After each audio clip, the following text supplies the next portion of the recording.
No, slick back. That's what I said. Slick back. No, nigga, I'm a pimp named Slick Back. Pimp named Slick Back.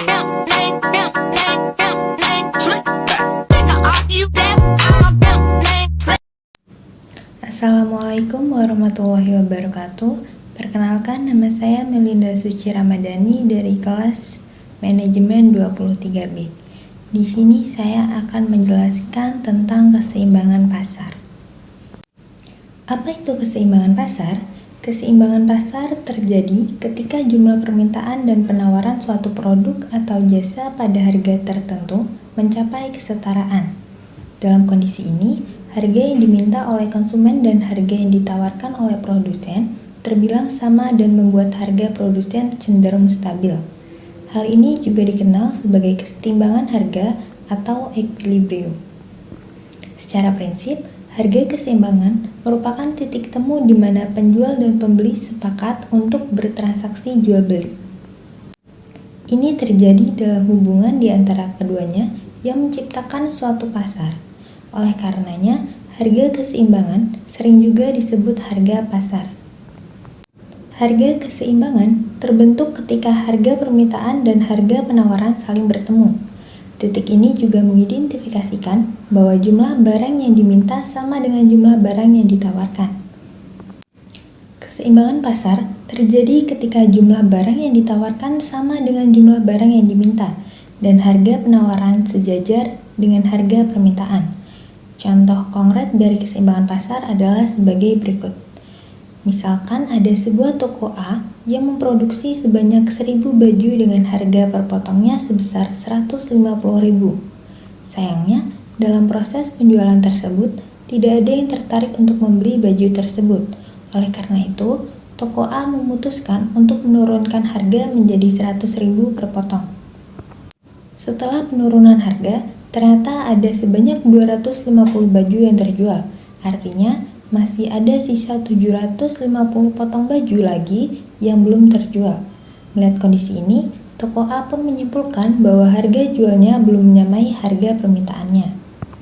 Akhirnya, demi menarik perhatian masyarakat, toko A kembali memberikan diskon dengan harga 50.000 per potong. Akibatnya, toko A berhasil menarik perhatian sebanyak 1000 pembeli yang tertarik untuk membeli baju tersebut.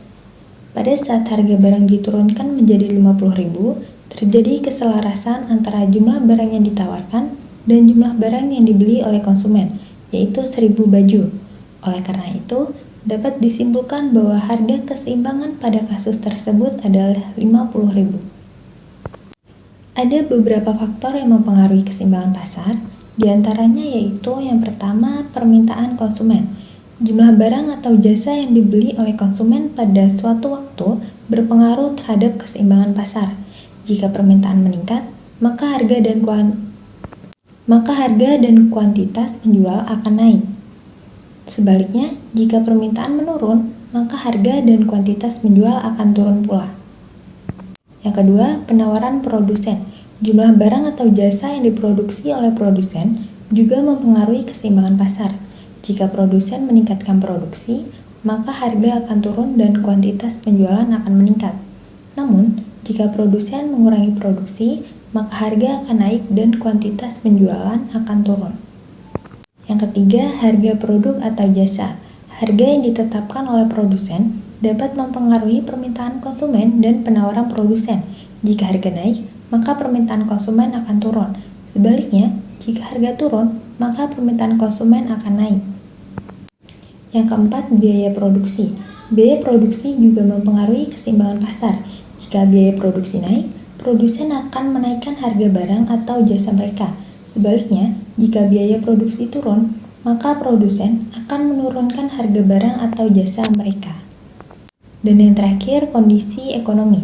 Kondisi ekonomi secara keseluruhan juga berperan dalam keseimbangan pasar. Misalnya, saat kondisi ekonomi lesu, permintaan konsumen dan penawaran produsen akan menurun, sehingga harga dan penjualan akan turun. Sebaliknya, saat kondisi ekonomi membaik, permintaan konsumen dan penawaran produsen akan meningkat, sehingga harga dan penjualan akan naik. Keseimbangan pasar memiliki peran yang sangat penting dalam menjaga stabilitas ekonomi dan kesejahteraan masyarakat. Ada beberapa alasan mengapa hal ini menjadi faktor yang sangat penting, di antaranya mencegah inflasi dan deflasi. Ketika terjadi ketidakseimbangan dalam pasar, entah itu karena pasokan terlalu banyak atau terlalu sedikit, maka harga barang dan jasa akan terdampak. Apabila terjadi kelebihan pasokan, produsen akan terpaksa menurunkan harga agar dapat menjual barang atau jasa yang mereka tawarkan. Hal ini kemudian berpotensi menyebabkan terjadinya deflasi. Di sisi lain, jika terjadi kekurangan pasokan, konsumen akan rela membayar harga yang lebih tinggi demi mendapatkan barang atau jasa yang mereka butuhkan. Dampaknya, situasi seperti ini berpotensi memicu inflasi. Yang kedua, mendorong pertumbuhan ekonomi. Keseimbangan pasar membantu menjaga kelancaran aktivitas ekonomi, sehingga produsen dapat terus memproduksi barang atau jasa yang dibutuhkan oleh konsumen. Akibatnya, konsumen pun dapat membeli barang atau jasa dengan harga yang wajar. Yang ketiga, meningkatkan efisiensi pasar. Keseimbangan pasar sangat penting untuk menjaga kelancaran dan kesuksesan operasional pasar. Dalam situasi yang seimbang ini, harga barang atau jasa yang ditawarkan mencerminkan nilai sebenarnya dari produk tersebut. Hal ini memberikan manfaat besar bagi produsen dan konsumen, karena mereka dapat dengan mudah membuat keputusan yang cerdas dan tepat.